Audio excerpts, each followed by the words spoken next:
esse assunto de ondas, né, que eu vou falar, a gente vai fazer uma breve introdução, bem superficial nesse capítulo, porque o assunto é muito extenso, né? Você pode abordar esse ondas em vários contextos diferentes, em que você tem diferentes tipos de forças atuando, né? Assim como a gente viu nas oscilações, né? Então isso também acontece nas ondas, é uma gama de fenômenos muito extensa e não precisa nem dizer, né, desde quando a gente fala a gente vive imerso em ondas, né? É onda eletromagnética, onda de rádio, onda de forno de micro-ondas, tudo parece tem onda em tudo que é canto.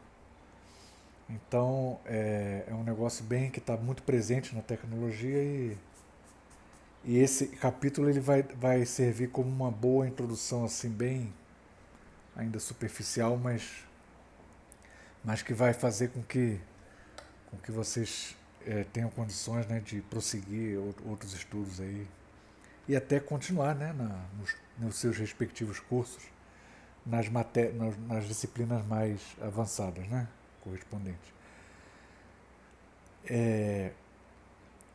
O exemplo mais simples, né, que a gente tem assim, mais intuitivo assim do dia a dia que a gente tem de uma onda é o movimento de uma corda. Quando você estica uma corda e você faz uma pequena perturbação, aí aquela perturbação se propaga rapidamente, né? Esse é um exemplo de uma corda. E a gente vai até tomar esse exemplo para tirar desse exemplo que tipo de equação que poderia descrever bem uma onda. E essa equação ela vai também servir para outros exemplos também, né? Desde que as perturbações sejam suficientemente pequenas. Essa é a única uma idealização que a gente vai sempre considerar, né, ao longo de todo esse capítulo, que a onda, que é na verdade, ela consiste numa propagação, né, é uma perturbação em algum campo, em alguma, algum padrão, é uma perturbação desse padrão que se propaga no espaço, né? E, e nesse caso da corda, a gente vai mostrar que, uma, que, que contanto que essa perturbação seja pequena, você tem uma equação bem característica que ela vai servir também para outros casos em que também você tem a perturbação pequena.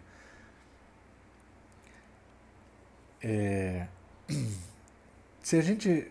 Então, equação de onda. Se a gente considerar então um pedaço de uma corda que está se propagando. Aliás, antes disso, vamos nos ater um pouco à descrição matemática de uma onda se propagando. Então, se você tem uma dimensão,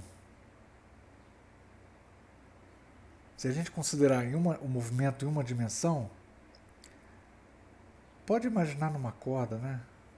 Aí você tem assim a perturbação, a corda esticada, ela tá sobre um eixo, né? Ela é uma corda, um segmento horizontal, mas aí quando você introduz uma perturbação, essa perturbação pode viajar tanto para a direita quanto para a esquerda. Vamos imaginar que ela está viajando para a direita, né? Aqui você tem Y e X. Conforme o tempo passa, essa perturbação vai viajando para a direita. Nos casos reais, em que há sempre um pouco de dissipação de energia, o formato dessa corda nesse instante, que isso aqui funciona, pode ser interpretado como se fosse uma fotografia, né, que eu tirei num determinado instante. Aí eu estou vendo a corda tá fazendo esse desenho. Esse desenho, conforme o tempo passa, ele pode se modificar, vai se alargando, vai, né, se deformando à medida em que ele vai se propagando para a direita. Isso normalmente é isso que ocorre, porque tem um pouco de perda de energia, a onda vai, vamos dizer assim, se dispersaria, né? Mas a gente vai considerar, eu acho que em todo esse capítulo, né, essencialmente em todo esse capítulo, a gente vai considerar um caso ideal em que não tem dispersão da onda e esse formato ele se propaga inteirinho, sem nenhuma deformação, ele vai se propagando para a direita ou para a esquerda, tá certo? Então a gente está a primeira idealização aqui que a gente está considerando, então é uma propagação assim ideal, sem perda de energia, sem dispersão, sem deformação do desenho da onda, tá certo? E é, tem várias maneiras de você descrever esse comportamento, né? Então você tem aqui essa função é uma função, esse F não é uma letra boa, porque depois a gente vai falar de frequência, né? Esse Y é uma função de x. Isso aqui seria, vamos dizer assim, seria uma representação gráfica dessa função. E no instante posterior, o que vai acontecer? Esse mesmo pulso, que eu não sei desenhar igual, ele vai estar mais à direita. Todo ele vai estar deslocado mais à direita, se ele estivesse propagando para a direita. Não é isso? Então isso aqui vai mudar. Vai mudar. De tal maneira que você tem, no final das contas eu tenho isso aqui é no instante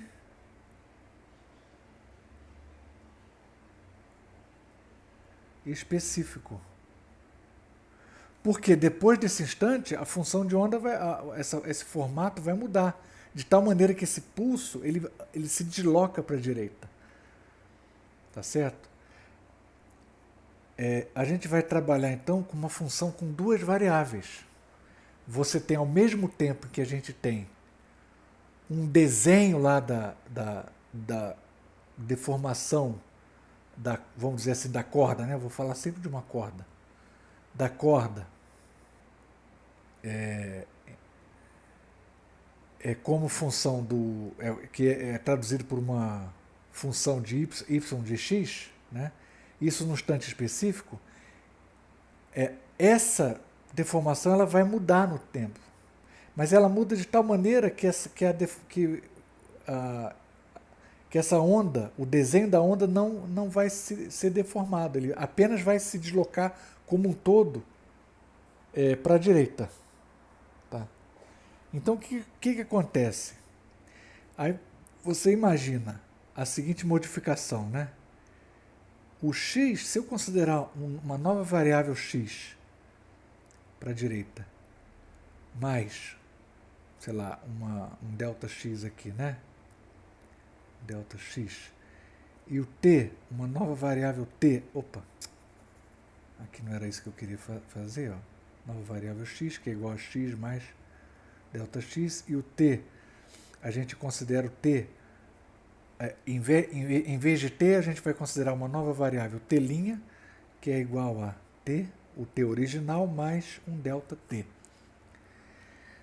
Se a gente percorrer, o que é isso que eu estou fazendo? Eu estou considerando aqui no gráfico, y e x, né?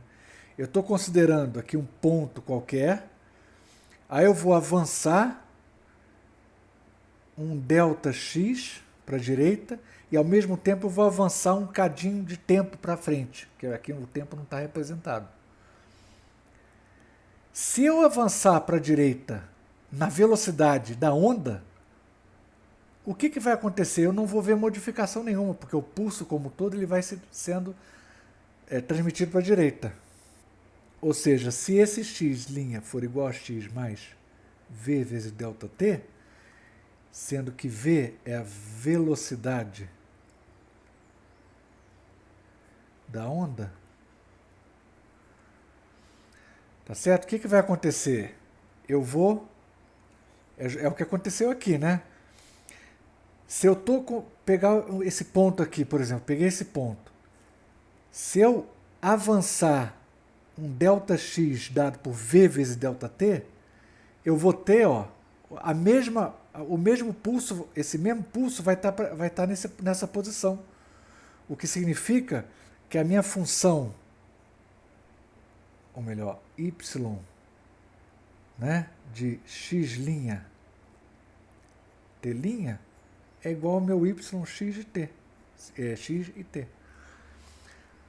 Essa é a condição. Isso aqui, essa condição está me dizendo que se a velocidade v for a velocidade da onda, desse pulso, né? Isso me diz que esse pulso ele viaja todo sem dispersão, sem deformação. Ele viaja todo para a direita, em bloco, né? De maneira que eu não vou ver mudança. Se eu avançar esse v vezes ΔT para a direita, e avançar esse mesmo ΔT no tempo. Aí eu não vou ver nenhuma mudança. Eu vou encontrar com o mesmo pulso que viajou o ΔX para a direita. Tá certo? Então, a função assim, que mais naturalmente, de uma maneira mais simples possível, vai satisfazer essa propriedade, é essa daqui, ó. Imagina se eu tiver aqui, ó, essa função aqui, x menos vt. X menos vt, se eu mudar isso aqui para x' menos vt', o que vai acontecer? Isso aqui é igual a... Vamos fazer a conta só para a gente ver o que vai dar. É o x mais v ΔT, né? Menos v t'. Deixa eu consertar aqui. Mas o t' é o t mais ΔT, não é isso? O t' é o t mais ΔT. Isso é x mais v ΔT menos vt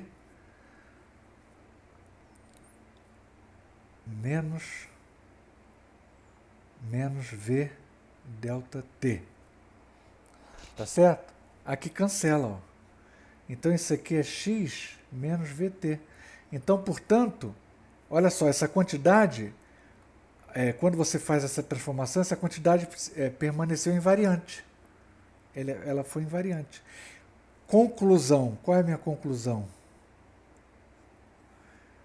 Qualquer função, vamos chamar de, sei lá, h de o y, né? Qualquer função y de x menos vt descreve uma onda, ou um pulso de onda, né? Tanto faz, que se propaga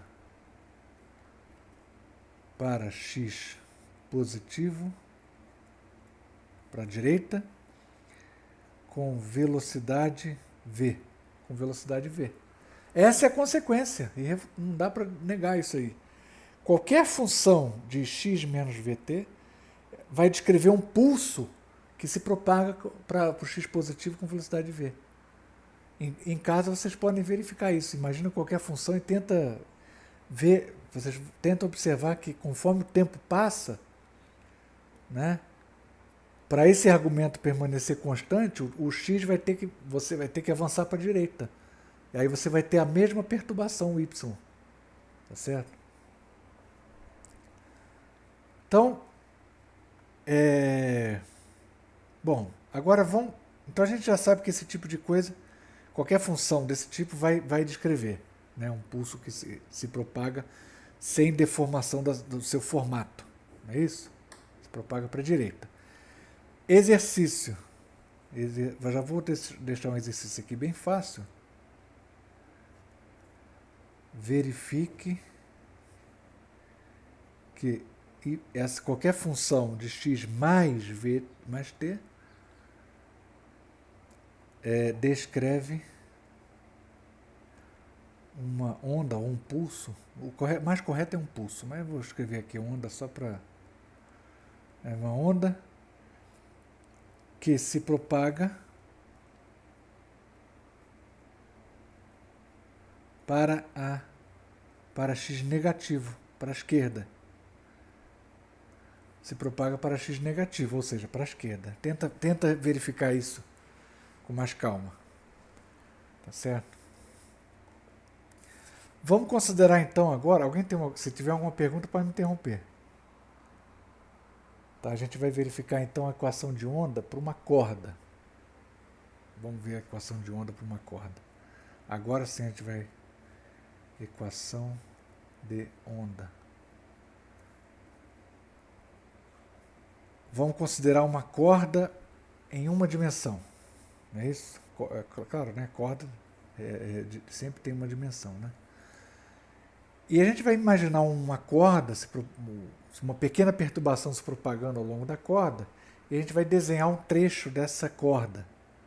Né? Eu tenho que exagerar em algumas dimensões aqui, de tal maneira que essas forças aqui são forças tangenciais que o prolongamento aqui da corda, né, vai exercer sobre esse pedaço. E o outro pedaço da corda, a outra porção da corda que está presa aqui nesse ponto, a essa porção, vai exercer sobre esse pedaço aqui. Aqui eu fiz um recorte imaginário de um trecho da corda, um pequeno trecho da corda. Tá certo? Vamos considerar isso aqui, o comprimento disso aqui, ΔX, um comprimento bem pequeno, né, de tal maneira que esse ângulo daqui é um ângulo, vamos imaginar que isso aqui é um ângulo θ,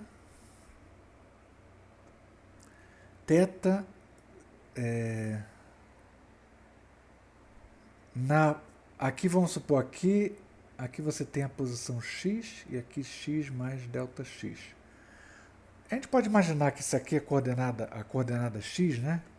Estaria para cá, mais ou menos. A coordenada x. Esse ponto da coordenada x representa a coordenada genérica x, né?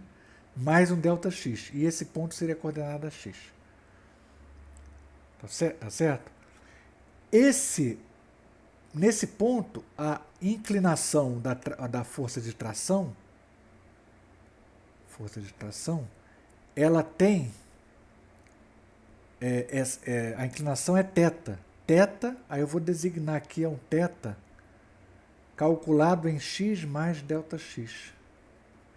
E essa inclinação é um θ calculado em x. Acho que dá para fazer. Não vai dar. Calculado no ponto x. Você pode imaginar se ao longo da corda, isso aqui é um instante de tempo congelado, né? Uma foto congelada aí. Uma foto, né, de um momento assim congelado em que você tem esse desenho da perturbação aí nesse trecho da corda. A inclinação em cada ponto da corda, você traça uma reta tangente na corda. Em cada ponto em que você traçou a reta tangente, o ângulo ele depende do ponto. Então você pode imaginar que esse ângulo é uma função de x. Por isso que eu estou escrevendo isso aqui. Ó. É um θ de x. θ calculado no ponto x. E esse é o θ calculado no ponto x mais ΔX. Essa força de tração da corda é a tração calculada no ponto x. E essa é a tração calculada no ponto x mais ΔX. Tá certo? E a gente vai aplicar a segunda lei de Newton para esse pedaço de corda. Quando a gente observa que tem dois tipos de ondas mecânicas, né?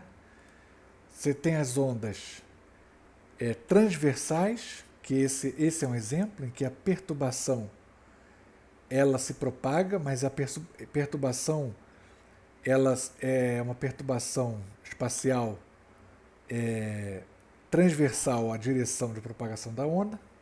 Então, por isso que é chamada onda transversal. é perpendicular, né? A propagação é perpendicular, está na direção perpendicular ou transversal. Por isso que a gente chama de nome de onda transversal. E tem a onda longitudinal. A onda longitudinal, a perturbação ela acontece no mesmo sentido de propagação. O exemplo é a onda sonora, né, que a gente vai ver alguns detalhes da onda sonora depois, nas outras aulas. E, enfim, ondas mecânicas em geral, quando eu bato, bato numa mesa, mas no fundo acaba que é uma onda sonora, ou então muito parecida. Um outro exemplo, aqui eu não tenho como ilustrar, né, mas se você pegar aquelas molas de brinquedo, né, de criança que você compra em loja, aquelas molas bem macias, né, grandes, se eu dou uma esticada nela, aí depois eu comprimo ela e rapidamente, aquela compressão ela vai se propagar. Uma onda de compressão, ela vai se propagar. Então, isso é um tipo de onda mecânica longitudinal também. Mas no caso de uma corda em que eu levanto a corda, eu não comprimo, né, ela e nem puxo, mas se eu apenas levantar a corda, aquela deformação ela vai se propagar na direção perpendicular à deformação. Aí por isso esse é um exemplo de onda transversal. Então aqui voltando aqui ao problema da corda, esse pedaço aqui ele tem comprimento, um comprimento tal que tem uma pequena quantidade de massa m. Esse mzinho é pequeno porque o ΔX é pequeno, tá certo? Vamos escrever a segunda lei de Newton aqui. A gente pode, e também quando a gente considera uma propagação, perturbação pequena se propagando numa corda, a força-peso ela não vai ter quase influência nenhuma, ela pode ser desprezível. Então as forças que vão praticamente dominar todo o fenômeno das ondas, elas não vão nem enxergar a gravitação, elas são bem maiores que o peso nesse caso. Tá certo? Então você vai ter aí, na segunda lei de Newton,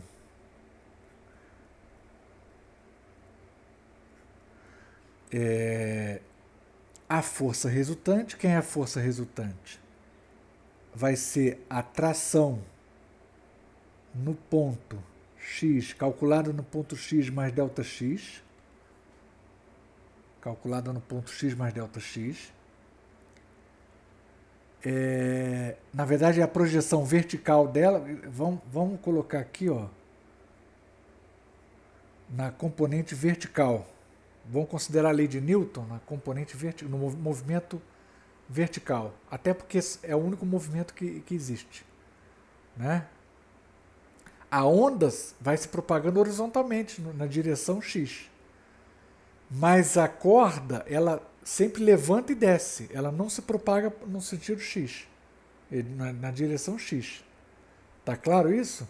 Isso é muito importante fazer essa distinção. Todos os pontos da corda, eles à medida que eles vão sofrendo perturbação, eles sobem e descem. Entendeu? A onda ela vai para a direita ou vai para a esquerda, mas a corda ela vai sempre, materialmente falando, né, o meio da corda, ela sobe e desce.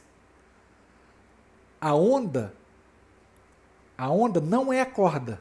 A onda se propaga na corda. A corda é o meio material de propagação da onda. E a corda, ela mesma, ela se movimenta apenas para cima e para baixo. Tá certo? Então, vamos considerar a segunda, ou seja, a segunda lei na sua componente horizontal, ela é trivial. Força resultante é zero. Então, a gente não vai nem escrever isso aí. Mas vamos escrever a segunda lei de Newton, então, que é na direção que realmente importa para a gente, que é a direção vertical. Na direção vertical, segundo a lei de Newton, você pega aqui, você tem que projetar isso aqui na vertical, que multiplica pelo seno de θ. Que θ é esse? Tanto faz θ calculado em x mais ΔX ou em x o erro que você vai ter aqui é muito pequeno, tá certo? A gente pode considerar só o θ de x. Mas, aliás, espera aí, não, é pequeno, mas é infinitesimal, então vamos considerar ele. Esse θ aqui é o θ calculado em x mais ΔX, é isso? Seno de θ.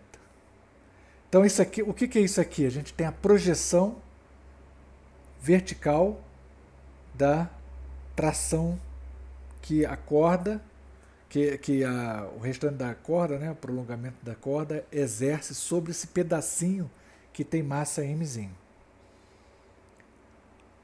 É a força, essa projeção está no sentido para cima, né? Se eu diminuir isso por t, aí é a mesma coisa embaixo, ó, t de x vezes seno de θ calculado no ponto x. Isso vai me dar a força resultante, que vai ser m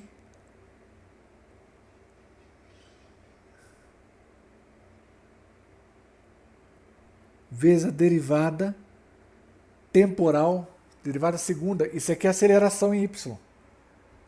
Esse cara daqui é a aceleração em y, é de componente y da aceleração. Você pega um ponto x fixo, aí calcula a derivada de y em relação ao tempo, vai dar exatamente essa aceleração desse pequeno trecho da corda que pode ser aproximado por um ponto, como se fosse um ponto, porque esse é um trecho muito pequeno. Então esse trechinho da corda, ele está se deslocando, tá? Existe uma aceleração vertical nele, causada pelo balanço das forças, das projeções verticais das forças que estão em jogo. Tá certo? Então essa é a segunda lei de Newton aplicada a esse pedacinho, esse pedacinho de corda.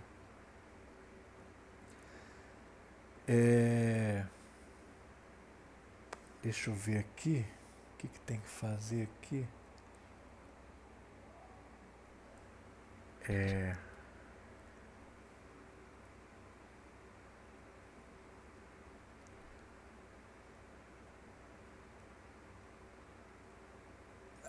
Da equação horizontal, tenta fazer esse exercício para casa, que eu não vou fazer tudo, não, senão não vai dar tempo. Vocês podem ver, porque você tem a equação de equilíbrio, né? Você não pode ter aceleração da corda em x. Portanto, a força resultante em x é zero, então as projeções das forças é zero. Então, isso vai te levar a escrever que t de x mais ΔX é aproximadamente igual a t de x, né? Aí você não vai ter problema em considerar isso aqui, em vez de considerar o t calculado em x mais ΔX, a gente pode dizer que isso aqui é igual ao mesmo t, é igual à mesma tração. Tá certo? Porque você tem aí a corda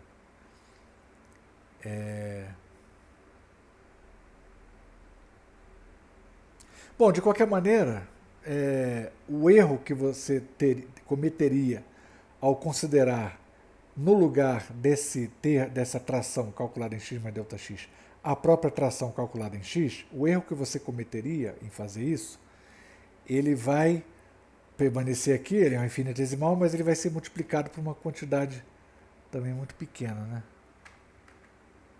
Seria um termo infinitesimal aí que, em comparação com os outros termos da equação, se reduziriam a zero, então você pode desprezar com toda segurança.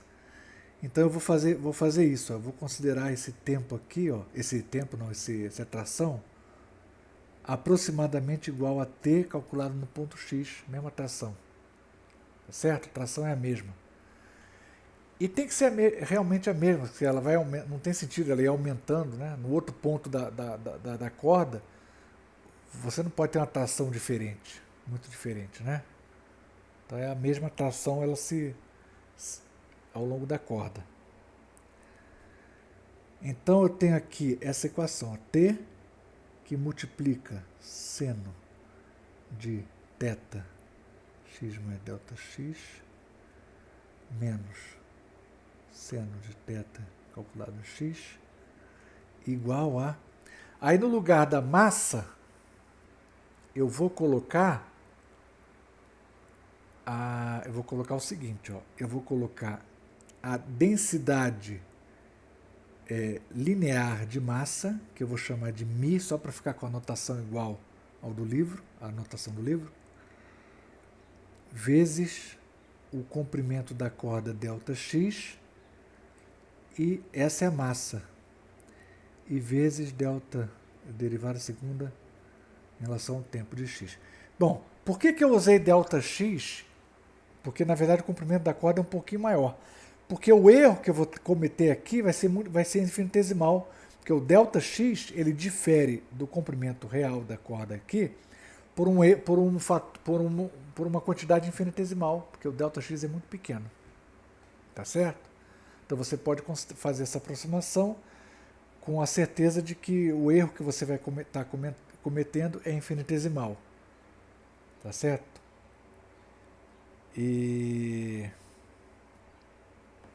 Então é isso aqui, ó. μ é densidade linear da corda.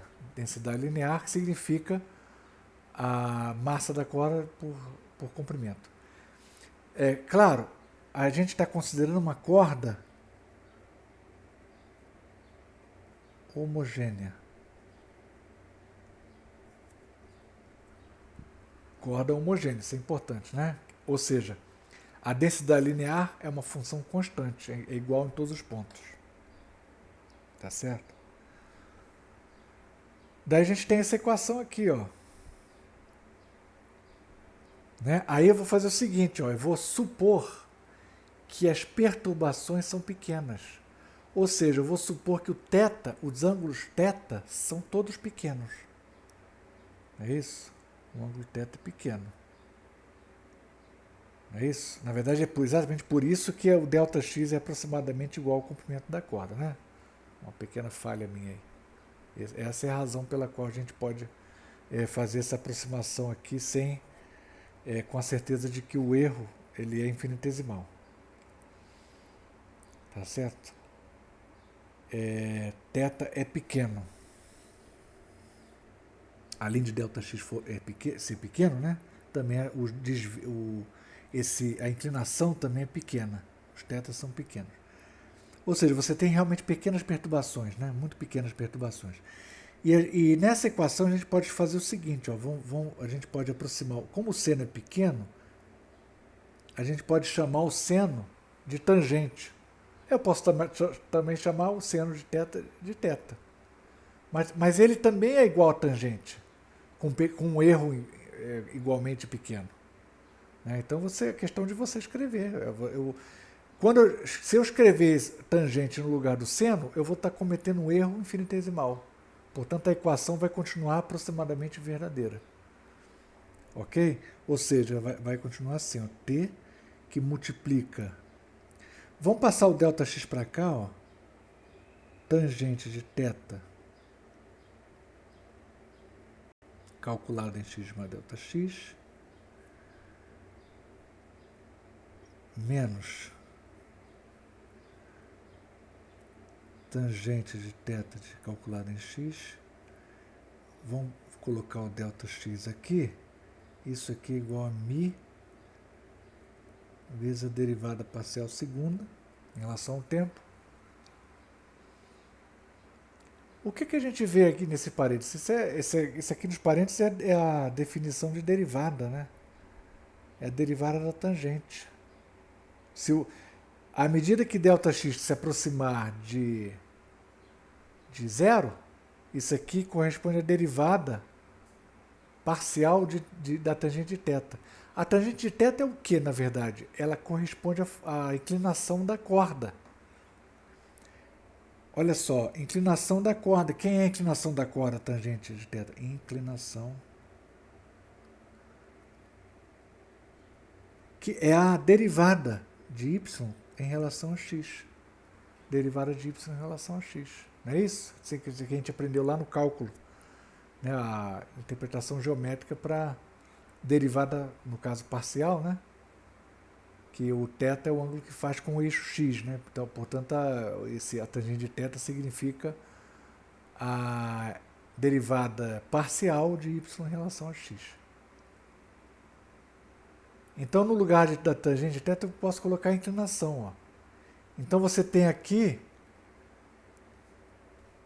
a gente tem aqui t vezes essa quantidade aqui que significa a inclinação da corda, ou seja, tangente, calculado em x mais ΔX, menos a tangente calculada em x,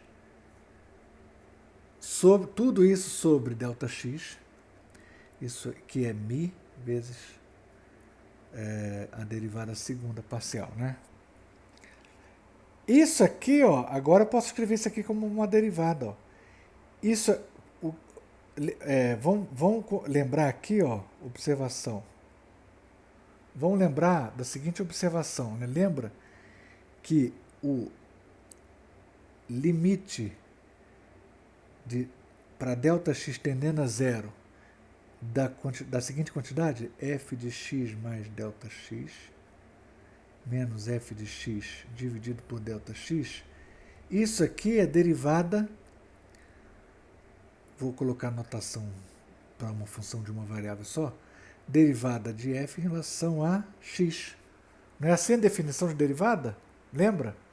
Aqui a diferença é que a gente está com duas variáveis, então você está considerando, quando você considera a variação de apenas uma das variáveis, aí a gente tem a... Não posso atender não, peraí. Ela, tá vendo? É automático, é marketing, é telemarketing. Como a diferença aqui é que a gente tem, quando a gente tem duas variáveis, aí se a gente considera que a variação, essa equação, mesma equação, só que apenas uma das variáveis variando, né, o ΔX, e a outra variável, sei lá, t, fixa, então essa derivada aqui ela se transforma na derivada parcial. Mas a definição é mesmo, ó, tem esse formato aqui. Então, se você considerar esse olhar para cá, ó, que a gente vai... Como é que você olhando para cá você reconhece daqui? Realmente é uma derivada, né? No caso aqui é parcial. Porque aqui você tem qual é a função que está sendo derivada? Aqui você tem o f de x, função f de x. A função aqui que está sendo derivada é essa derivada daqui, ó, é dy dx, derivada parcial de y em relação a x. Essa mesma função ela está sendo derivada aqui, ó. Você calcula essa função dy dx no ponto x mais ΔX, diminui pela mesma função calculada no ponto x, divide tudo por ΔX e faz o ΔX tender a zero. Então é por essa razão que a gente pode escrever o seguinte, que quando ΔX tender a zero, nós teremos o quê? A nossa equação vai ficar t, que multiplica a derivada segunda, né, porque é a derivada da derivada. Derivada segunda em relação a x é igual a μ vezes derivada segunda em relação ao tempo. Essa é a equação que a gente tem aí. Essa que é a equação de onda. E eu vou ter que pegar uma outra folha. Essa é a equação de onda. Se a gente passar essa equação para o lado direito, né? Não, passar todos os termos para o lado. Bom, tanto faz, né? Vou passar nessa equação que está aqui, eu vou passar fazer o seguinte, d2y dx2 menos μ sobre t d2y dt2. Isso é igual a zero. Então essa aqui é a equação de onda. Essa é a equação de onda. É uma equação de onda, não é a única equação de onda que existe. As equações de onda, em geral, são mais complicadas. Essa é uma equação linear de segunda ordem, a equação mais simples que a gente pode obter. Quer dizer, por que mais simples? Lembra que a gente supôs que a corda ela é homogênea, né? E perturbações são muito pequenas. Então é isso que a gente supôs, né? As perturbações são muito pequenas. Então, consequentemente, essa vai ser a equação que vai reger, vai descrever a propagação dessas pequenas perturbações ao longo da corda. Tá certo? Qualquer função, ela vai ser solução dessa equação. Qualquer função de...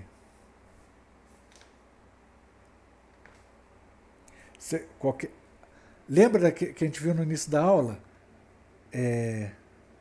Considere y de x menos vt. Exercício.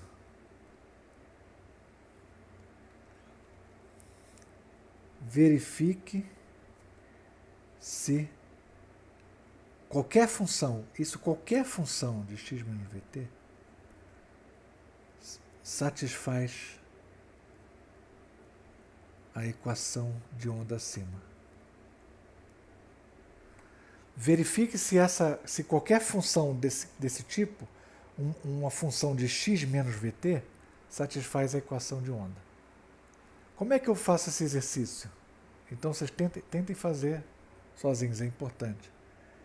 Vou imaginar o seguinte: y é igual a y de eta. Eta é a minha como se fosse uma nova variável, é x menos vt.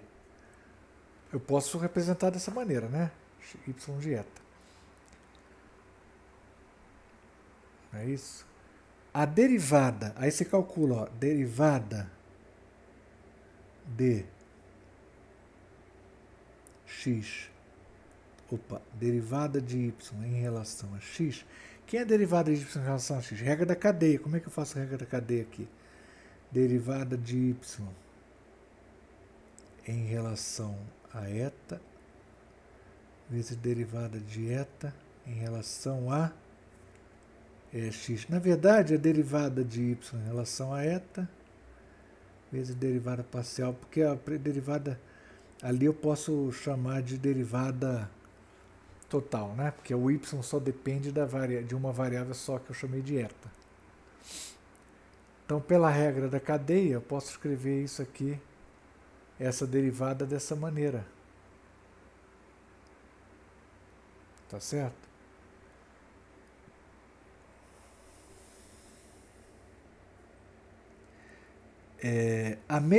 Agora, quem é a derivada, no caso aqui, o eta é x menos vt. A derivada de eta em relação a x é igual a 1. Então, sempre que aparecer derivada de eta em relação a x é 1. E se aparecer derivada de eta em relação a t, quanto que vale? A derivada de eta em relação a t vai ser menos v. É óbvio, né? Basta você olhar para a função aqui, x menos vt. Então, é já só para avisar, né? Então, quando a gente for calcular isso aqui, ó, dy dt, então a gente pode escrever assim, ó, dy d eta vezes dy d eta dt igual a menos v dy d eta. Tá certo? Vamos chamar esse dy d eta de y', só para simplificar a nossa notação. Derivada de y em relação a eta, a gente vai usar o símbolo igual a linha. Tá?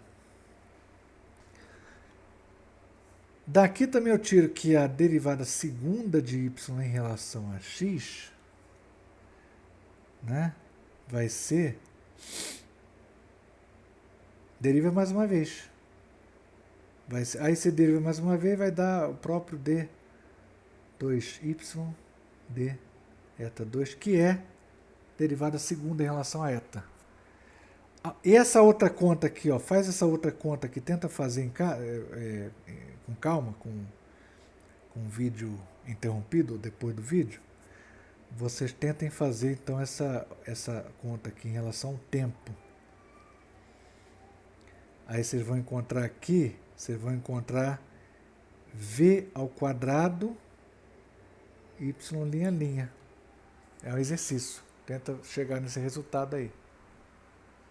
com esses resultados parciais aí, como é que eu agora, quando eu posso substituir realmente? Agora a gente vai substituir essa função aqui, y dieta, aqui nessa equação, né? A gente vai achar o seguinte, a gente vai considerar esse y dieta. Então, no lugar de... Aí você vai reescrever a equação de onda. Quem é a derivada segunda aqui de y em relação a x? Nós calculamos aqui, ó. Vai ser o y linha a linha. Então, a equação de onda, ela vai tomar a seguinte forma. A equação de onda vai tomar a seguinte forma. Vai ser y linha a linha menos μ sobre t, né? Vezes a derivada, essa outra derivada, que é velocidade ao quadrado, y linha a linha. Isso teria que ser zero. Isso aqui só vai ser zero quando acontecer o quê? Quando o v, a velocidade, for igual a raiz de t sobre μ. É isso? Então, de quebra, a gente já achou aqui uma interpretação física aqui da velocidade da onda de uma corda em termos dessas grandezas. Se a gente olhar, se você calcular a dimensão física dessa grandeza aqui, a densidade linear da corda dividida pela tração, ou melhor, a tração dividida pela densidade linear, o inverso disso aí, você vai ver que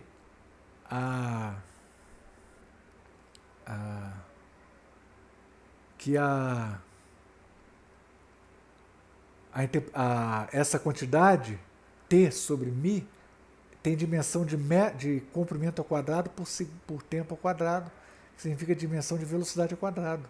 Portanto, a raiz quadrada tem dimensão de velocidade. E o resultado que a gente está tirando daí é que a velocidade, essa quantidade, ela corresponde exatamente à velocidade da corda, das propagações ao longo da corda. Tá certo? É a velocidade da onda na corda. Não é a velocidade da corda, né? Tem que tomar muito cuidado. A velocidade da corda, velocidade, sei lá, vertical, né, que é a única que existe, ela é a derivada. O que é olha só, de observação, né? Observação.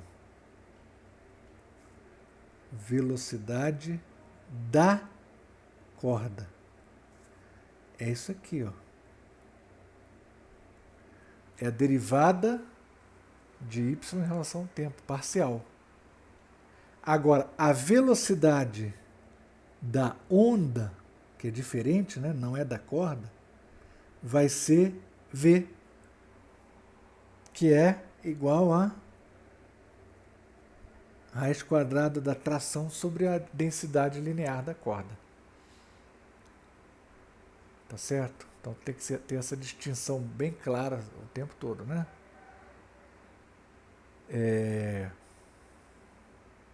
Portanto, qualquer função desse tipo satisfaz a equação de onda. Ou seja, então a equação de onda, na verdade, a equação de onda mais geral, a equação de onda, na aproximação que a gente considera pequenas perturbações, é uma equação de onda genérica, ele tem, o caráter dessa equação é mais universal do que a gente imagina. Ela vai descrever vários tipos de ondas, não só na corda, como em outras situações físicas. Tá certo? Que sempre... Essa é uma equação de onda muito particular em que a gente considera sempre pequenas perturbações. Não é? Pequenas perturbações. Tá certo? Sempre pequenas perturbações. Então a equação de onda vai ser essa daqui, ó.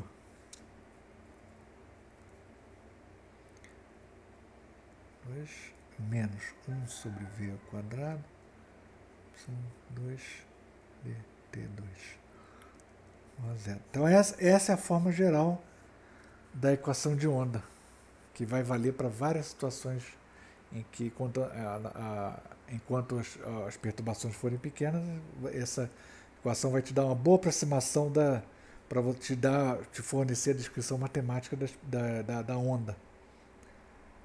Ok? O caso da onda mais simples que a gente pode ter, que é o caso, vai ser mais abordado nos exercícios, né, nesse capítulo. Assim como vocês lembram que qual é o tipo de oscilação mais importante, mais básico, né? O tipo de oscilação mais básica que a gente precisa conhecer bem é o oscilador harmônico simples. Não é isso? Porque a partir do oscilador harmônico simples você consegue entender várias outras, uma classe enorme de oscilações gerais, arbitrárias mais complicadas. É a chave para você entender essas outras oscilações. Da mesma forma,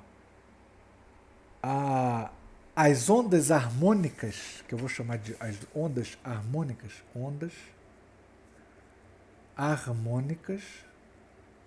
elas vão ser a chave para você entender vários outros tipos de ondas.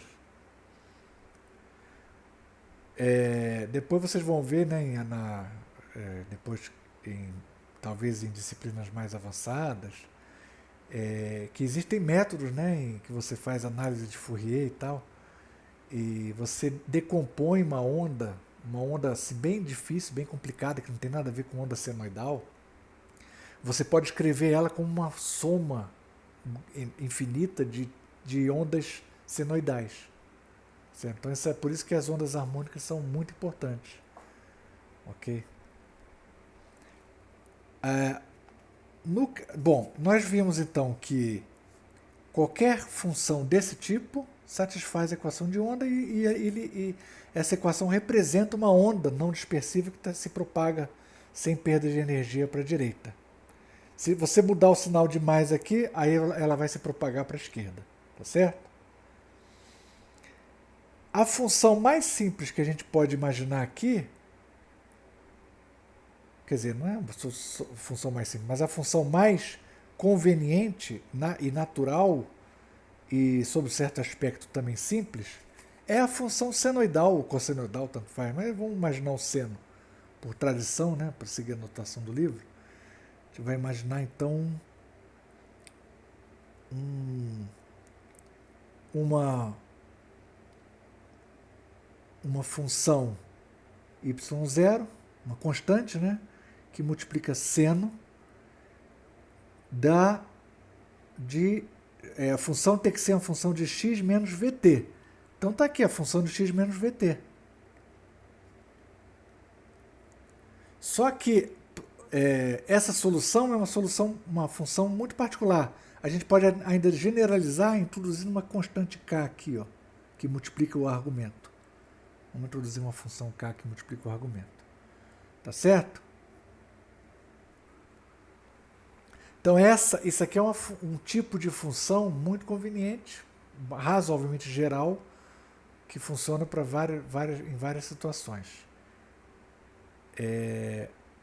Então isso aí descreve uma onda que se propaga para a direita. Se você congelar o instante, você vai ver o quê? Que tipo de gráfico você vai ver? Você vai ver uma senoide. Não precisa nem desenhar, né? Você vai ver uma senoide. E à medida que o tempo avança, essa senoide vai se propagando para a direita. Se eu mudasse aqui o sinal para mais, seria uma senoide se propagando para a esquerda. Tá certo? Esse K tem que ter dimensão do inverso de comprimento, de tal maneira que o argumento do seno não pode ter dimensão, né? Para ter sentido isso aí.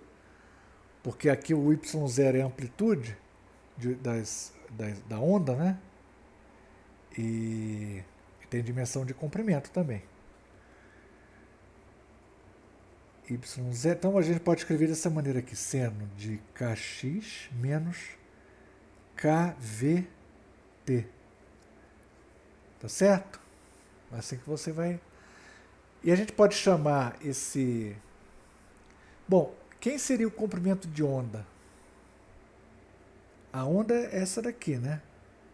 Sei lá, uma onda assim que está se propagando para a direita. Isso aqui é uma fotografia instantânea da onda.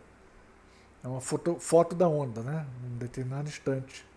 Você vai ver esse padrão aqui, essa corda, o formato da corda vai estar assim, né? Mais ou menos. É claro que, repara que isso aqui está bem exagerado, né? Esses deslocamentos são muito grandes. E a gente está considerando pequenos deslocamentos, né? Pergunta. Será que vocês seriam capazes de me responder? Essa função aqui, ela é solução da equação de onda? Ela é função dessa equação de onda daqui? Essa função? É função. É solução da equação de onda, porque a gente mostrou que qualquer função geral de x menos vt, ela vai ser solução dessa equação de onda. E essa é apenas uma solução particular, né? Só para lembrar ainda mais.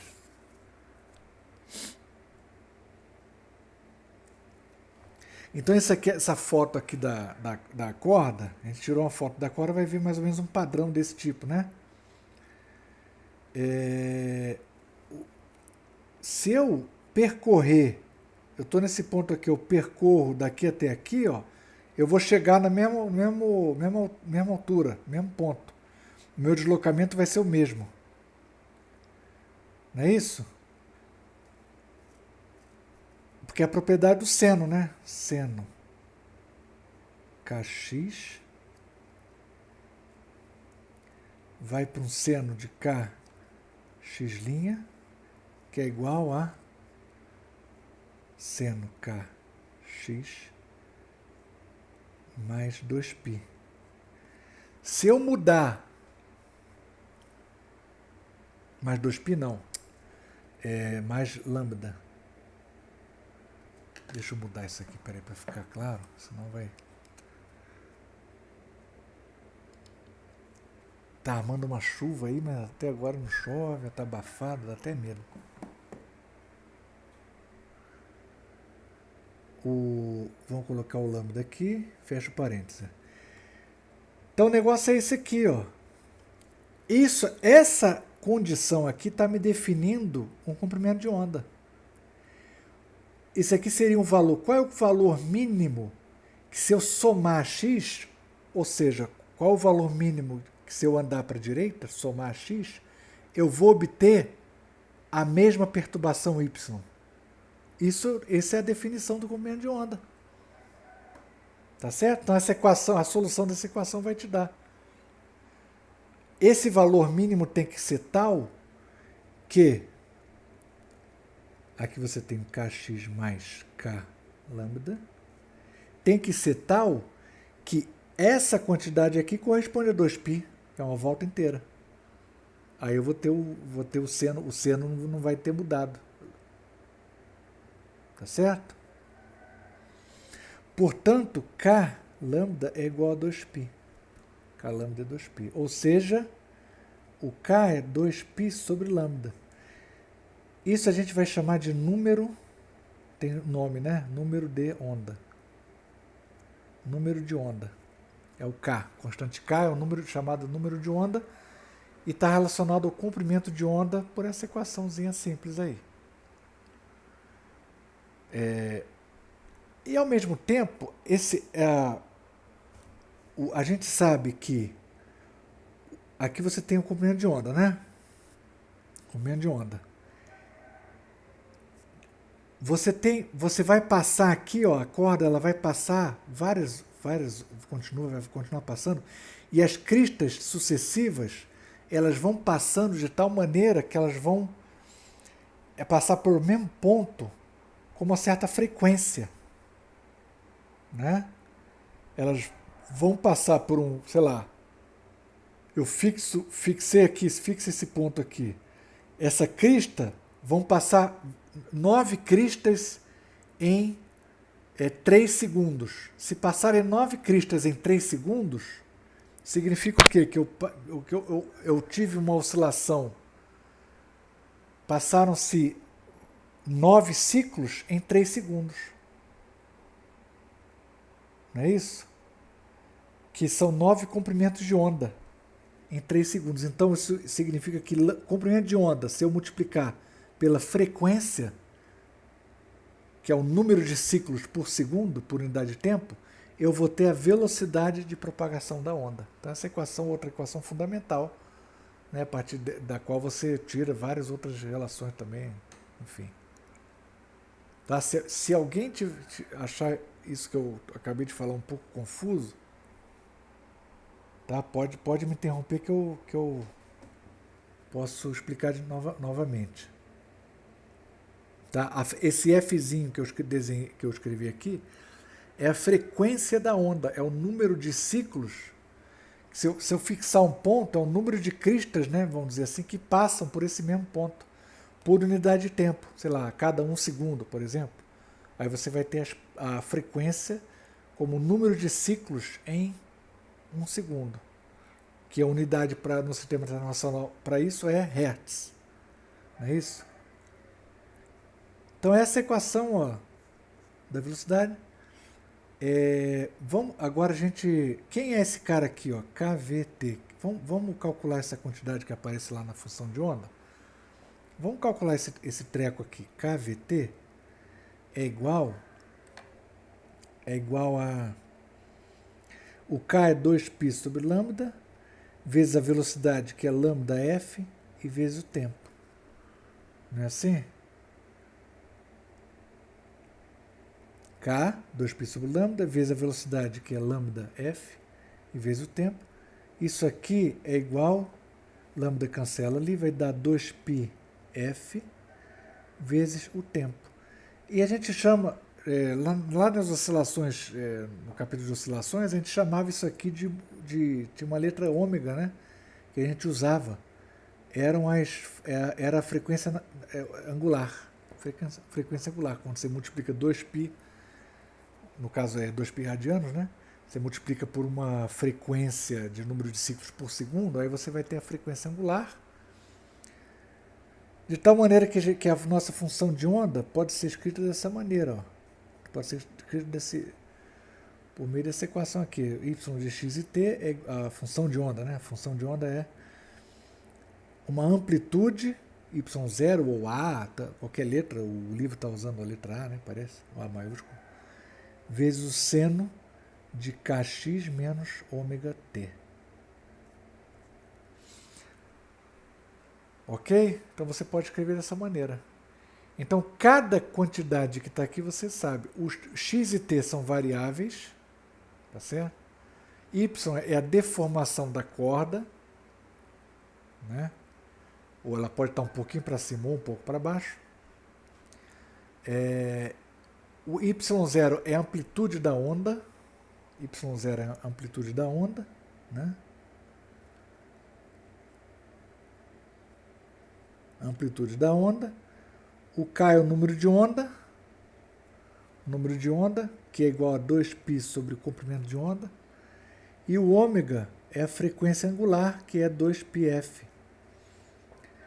Né? E, na verdade, corresponde a K vezes V. O ômega é K vezes V. Então, se a gente quiser calcular a velocidade da onda, basta você dividir o ômega por K. Tá? É outra equação também muito útil. Divide o ômega por K. Tá certo? A razão entre esses coeficientes aqui, né? Esse ômega dividido por K vai te dar a velocidade da onda. Tá certo?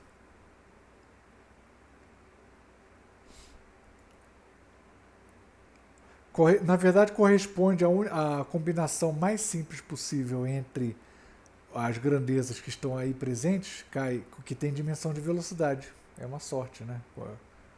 Aí não precisa decorar, é só você combinar. Como é que eu vou combinar esse K e ômega para ter dimensão de velocidade? Tá aí. Vai lá. Aí essa é a expressão correta para velocidade mesmo. Ok? O que mais que tem aqui? Então, no livro, vocês vão ver também uma dedução, um esquema de dedução, né, bem resumido, também é interessante, pode ser útil, que ele mostra que a velocidade das ondas numa corda tem esse mesmo valor. É uma outra maneira independente, né, vamos dizer assim, de mostrar isso.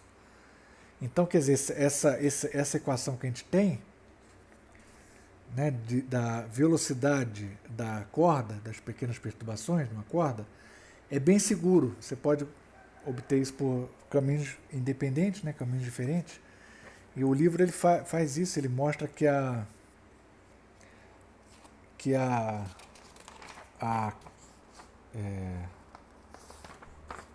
velocidade das ondas transversais numa corda, ondas pequenas, né, ela tem essa expressão aqui, raiz quadrada da tração pela densidade linear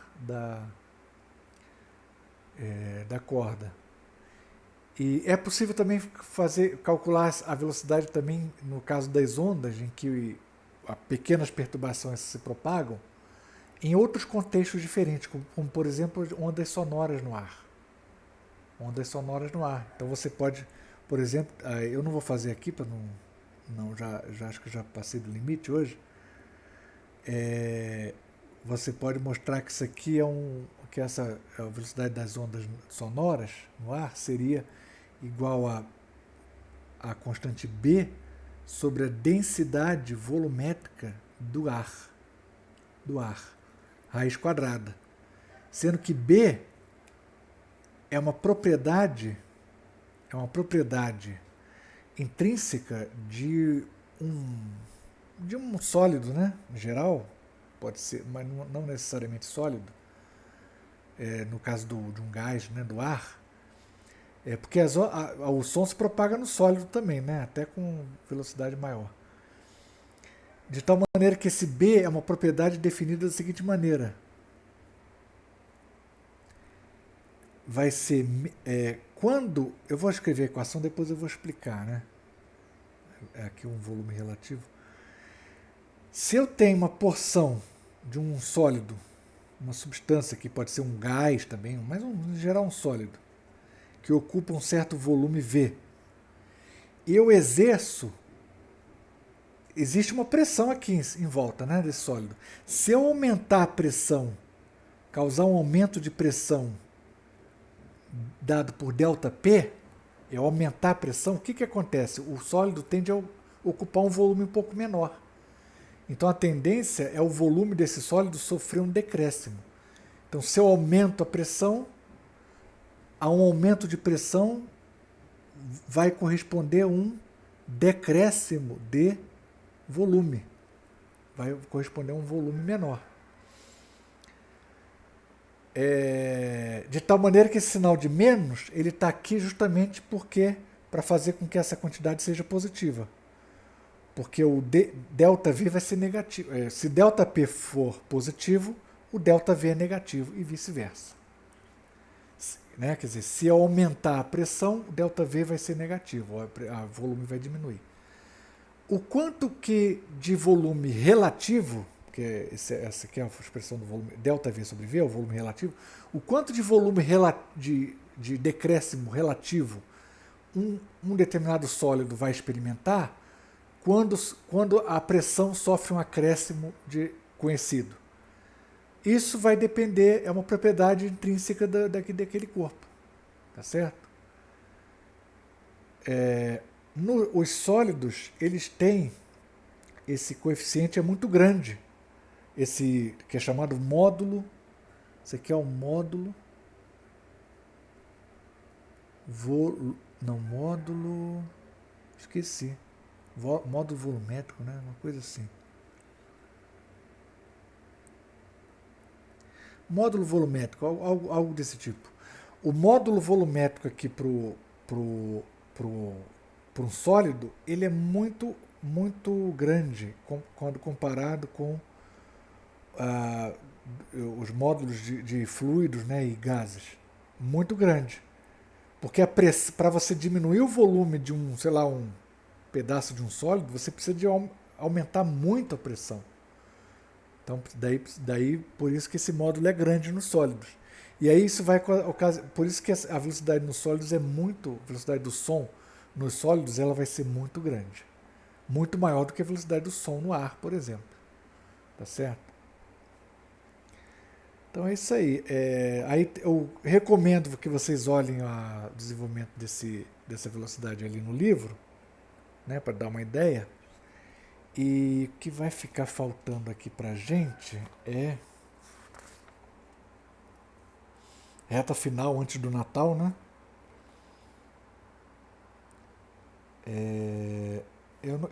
Não vou falar. Eu vou falar na aula que vem, vou falar um pouco de potência das ondas, né? Que na medida em que uma onda mecânica ela representa, né? Ela não passa de uma perturbação que se propaga no espaço. Então essa perturbação está se propagando. Essa perturbação é um movimento.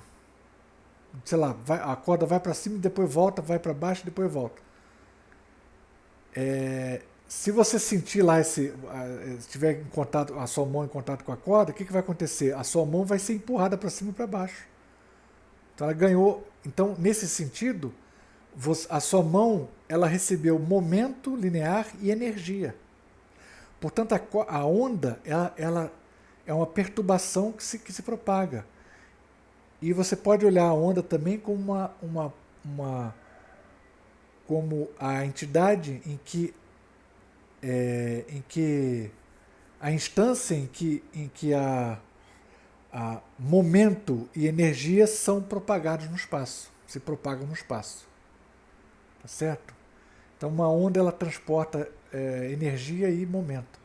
Então dá para ver se a onda vai transportar energia, você calcula lá um tempo, a energia por unidade de tempo, você vai ver até a potência. Qual é a potência de uma onda harmônica, numa corda, uma onda mecânica, por exemplo. Então eu vou falar um pouco disso na aula que vem. E depois termino, falo talvez de efeito Doppler, alguma coisa assim, né? Na aula que vem também, se der tempo. Mais alguma coisa sobre ondas sonoras. E aí na outra aula, na terceira aula, talvez eu termine, faça um exercício ou outro, ou tiro alguma dúvida se tiver. E a gente já vai... bom, eu acho que pode ser em 4 aulas também. Né? Pode ser esse capítulo pode ser em 4 aulas. Vão sobrar 2 aulas para o último capítulo, mas aí vai ser pouca coisa. Eu vou dar a matéria resumidamente, né? Talvez em 3 aulas ou 4. Bom, vamos ver. Ok, gente? Então, acho que por hoje está bom. E na sequência eu vou falar de energia das ondas mecânicas, no caso, em particular das ondas transversais na corda. E a gente vai... Eu acho que na aula que vem eu já vou... A maior parte do capítulo vai ser abordado, né? Ok?